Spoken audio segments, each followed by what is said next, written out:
All right, I'm gonna focus on two quick things, and then we'll get into more detail when we sit down together. But just two things to think about until we talk and kind of formulate some questions on. So we'll run Jason in slow motion, and then we'll compare them and talk about the things. So you get into good positions. You'll see if I were to stop this video, you'll see that you'll get in a position like that, like the Grom. But there's a couple things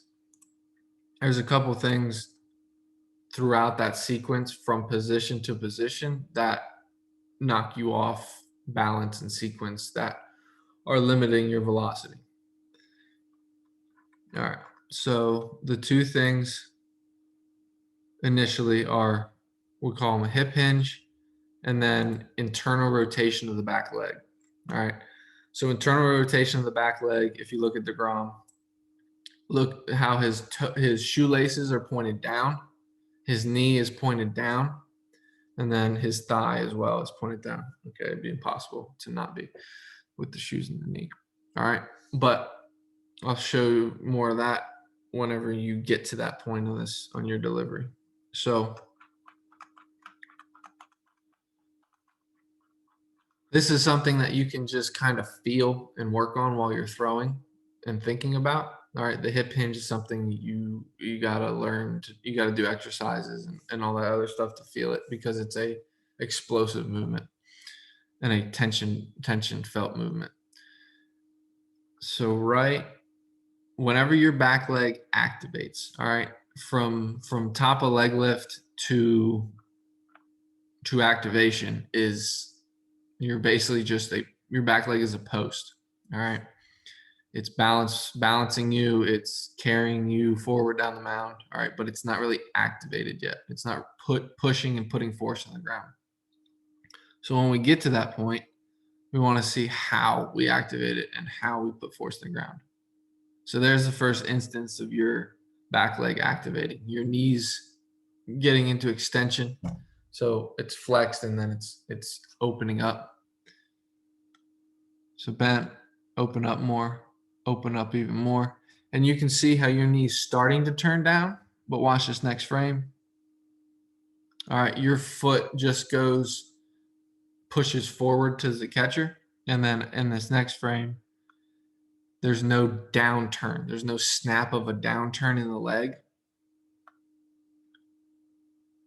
which then makes it harder to clear your hips, which then slows down your rotational aspect of your delivery, which is a big part of throwing harder. All right. And again, or not again, but the product of your knee, this back knee, kicking up real hard like it does, and then you going into your kick over is your momentum. All right. So your back leg isn't internally rotating, so it's continuously going forward, and that's the deceleration process you'll see there. So if all of your force is going forward to the plate and you're not rotating much at all, that back leg is going to follow that pattern. All right. So a focus on internally rotating that back leg will give you more of a straight leg in the back and then kick up over. All right. Your knee won't slam forward as much. One focus point I used with Charlie, Billy White's son, was to try to turn your shoelaces down without your foot coming off the mound. And what that does is it activates your glutes, the muscles around your pelvis, and it stabilizes them so that it makes you spin faster. But every focus point works differently for everybody, so you kind of have to find your own. All right, so that in the back leg, just start thinking about that while you're playing catch. Every time I go to throw the ball, my back leg is going to go boom down, and that starts the rotation process of your body. So as you see this back leg starting to turn down into Grom, you'll see the back arm externally rotating. So back leg internally rotates, back arm, throwing arm externally rotates. Those two work in opposites.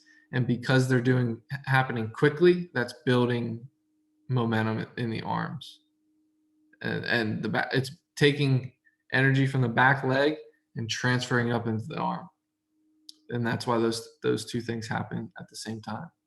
External rotation of the arm, internal rotation of the back leg. All right. So now the more difficult part is the hip hinge. So we'll just play this and go to another pitch.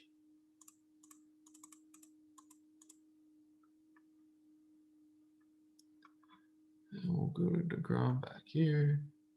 Okay.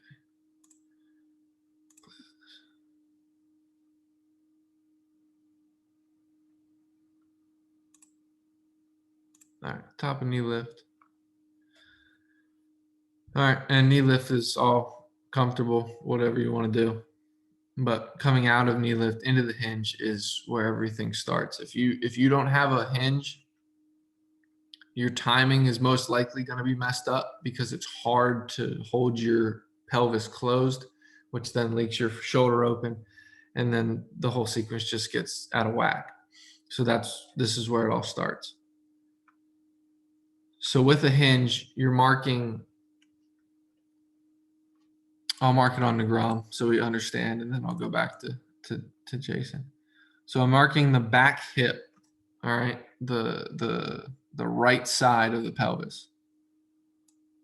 All right, and that would be roughly here. And then we'll keep going through. And at the bottom of the hinge is the frame before you activate that back leg. So not activated, or I'm sorry, it was activated. So not activated, just starting to activate. So we'll stop here. Because the next frame, you can see it's moving. And take this. All right, so here's the hip. All right, so you're moving down and forward with your back hip. All right. But another key point of the hinge is this back knee. All right, I'm going to circle it now, and then we're going to run the video back.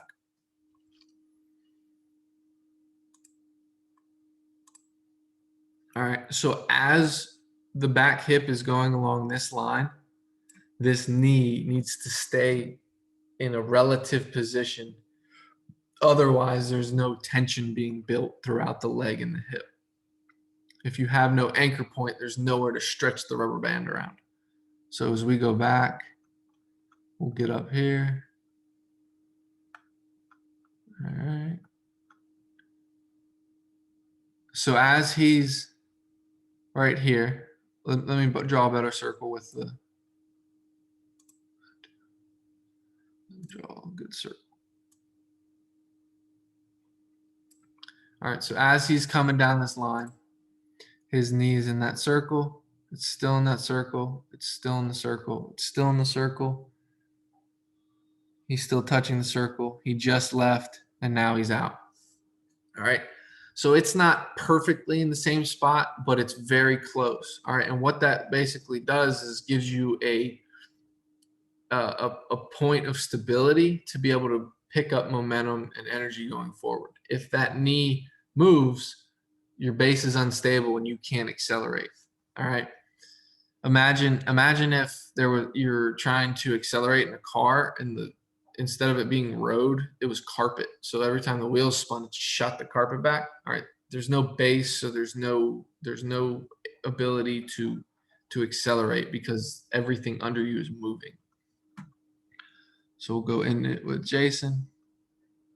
All right, and as soon as you stick that leg out, it's tough to see the level or the angle of the hip hinge from this angle. You got to go perfectly from the side, but we can see enough. And then we're really looking at the knee. I'm not so worried about your hip hinge. Like, you don't have to be at that same exact angle as DeGrom. Chapman has a completely different angle. He drops real low and then goes forward. But everyone's different, but you have to find yours to be able to time everything up after it. So let's look at your knee and see when it starts moving. So we'll circle it there and we'll go through.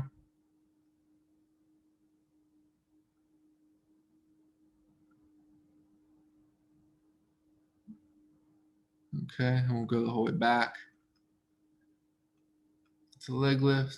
All right, so as you come out of leg lift, you're pretty good, right? And then as soon as you hit, as soon as your front foot kicks out, your knee's gonna start moving. Bam, moving. So what that tells me is the pressure in your back leg is in the knee, and as soon as you kick that front foot out, it's knocking you off balance. So the knee has to move to regain your balance, and that's screwing up your whole sequence for the rest of the delivery. And the cool part is you're strong enough to hold everything together and athletic enough to make it all work.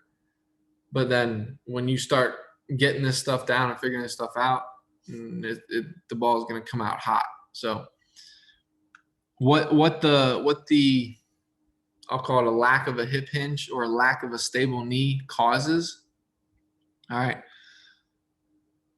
Watch. So as your front foot hits, all right, we'll go. Let's erase all these drawings. All right. And we're going to go to foot plant. What does the foot plant position look like? Or you're in it. And DeGrom right there. So you're good here. All right. That arm is in a 90-degree angle or inside. You want it 90 or in, not out. That puts pressure on the elbow. So the improvement you can make here is internally rotating that back leg, as we talked about. But this is the part where the hip hinge, it's not a part of this position, but it messes it up if you don't do it. So whenever you hinge correctly, it puts pressure in your hips, all right, getting into your back hip. That's what people talk about. Because if your knee is stable and your pelvis is moving, the pelvis joint, your femur and the hip socket right here has to move. That's why the weight is in the hip. And that allows you to keep your hip closed. If you don't, if the pressure's in your knee, your hip's going to slowly open up as you go down the mound. And because everything's connected, that's going to slowly take your front shoulder out as well. All right. So let's go to DeGrom and look at it in the ideal situation. So he's front foot contact, his arms climbing up into that 90-degree angle. Look at his shoulder. His shoulder is probably slightly closed. Say he was pointed at the catcher. If the catcher is this, he's probably slightly there, not much. But then in this next frame, when the weight goes into that front leg, you can see that knee flexes a little more. It has to catch weight. The hip will open. Okay, you see that? And the shoulder will open a little bit less than the hip. All right. So now that shoulder is going to be directly on the catcher. And because he got into a hip hinge and he was in control of the angle of his pelvis, it allows for his pelvis to open and then his shoulders to open. And because they happen, so think about it like this: hip open, and now you got a connector, your lats, to your shoulders. That's going to pull this open really quick. But if they both just kind of fade open, there's no acceleration. All right. And then what you'll see is because of the separation between the hips and shoulders, your chest is real stretched out, or DeGrom's is. And then that chest pulls the arm forward. All right. So back to you. So your heel is touching, or at least close to the ground here. And in this next frame, watch your hip and watch your shoulder. Where do they go? They both go together and kind of click open. All right. And again, an ideal situation on this next frame, your hip would click open, but your shoulder would stay a little bit closed behind it. All right, that's hip shoulder separation. That's the kinetic chain, everything you hear about people talk about. It's force coming from the ground up through your body into your arm into the ball. All right, it has to work in a sequence. Otherwise, it's not going to be as good as it can be. All right, so I can sit here and tell you, say, hey, keep your shoulder closed, open up your hip, but you physically can't do it unless you do the things correctly first, the hip hinge. All right.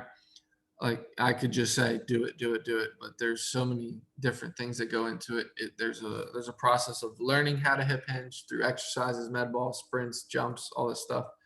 And then we translate it into the delivery. But it's not something that you can just go, oh, okay. Maybe some guys can, maybe you can, but majority of the people you have to feel it, learn it, add it into your delivery, try it, and all this stuff. So, and then back to the chest. You see how DeGrom's chest is all stretched out here. Yours isn't. Your elbow's leading.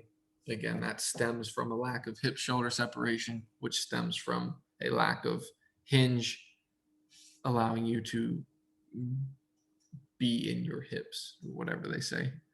So again, didn't want to make it too complicated. Want to just get some ideas out there for y'all to think about and come back with questions whenever we sit down. But the one thing you can start to work on and think about is, how do I internally rotate my back leg when I throw? All right, again, it's once I get to here in DeGrom's video, I'm going to turn it down. I'm going to turn the knee down. I'm going to turn the shoelaces down. Boom, there you go. That rotation of that back leg starts the rotation of this arm and helps the rotation of your pelvis. Okay, something has to rotate to start rotating. It's your back leg. And then the big one is the hip hinge. And when we talk, I'll give you stuff to do to work on it, and we'll figure it out together. But those are the two things. Once you get that hip hinge down and you get your sequence cleaned up, your size, your athleticism, your strength, and the stuff we build, you're just going to throw harder, flat out. It's if you have the right sequence and you have the ability, strength to put force into the ground and move that force up to your body into the ball, it's impossible not to throw harder. So the cool thing about you is you're a pitcher. All right. Learning to pitch is way more important than throwing hard. But then if you put throwing hard on top of that, you're ahead of the game. So you know how to do the hard stuff. Now really comes the easy part of how do we move perfectly for you. All right. You're not going to look exactly like DeGrom. You're going to look like you. But we got to try stuff, say, yes, that works. No, that doesn't work. And all that. But it's in there. That's the good thing. There's a lot of room for improvement. So that just means there's a lot of room for velocity gain and other stuff. So if you're dominating now, it might get a little scary whenever you start to figure these things out and perfect these mechanics and really get the ball accelerating out of your hand. So I'll talk to you guys on a chat in person, but hopefully this stuff makes sense and you can kind of start working on it or come up with questions to ask me, and we can better break it down and get you on the right track to throw on harder. So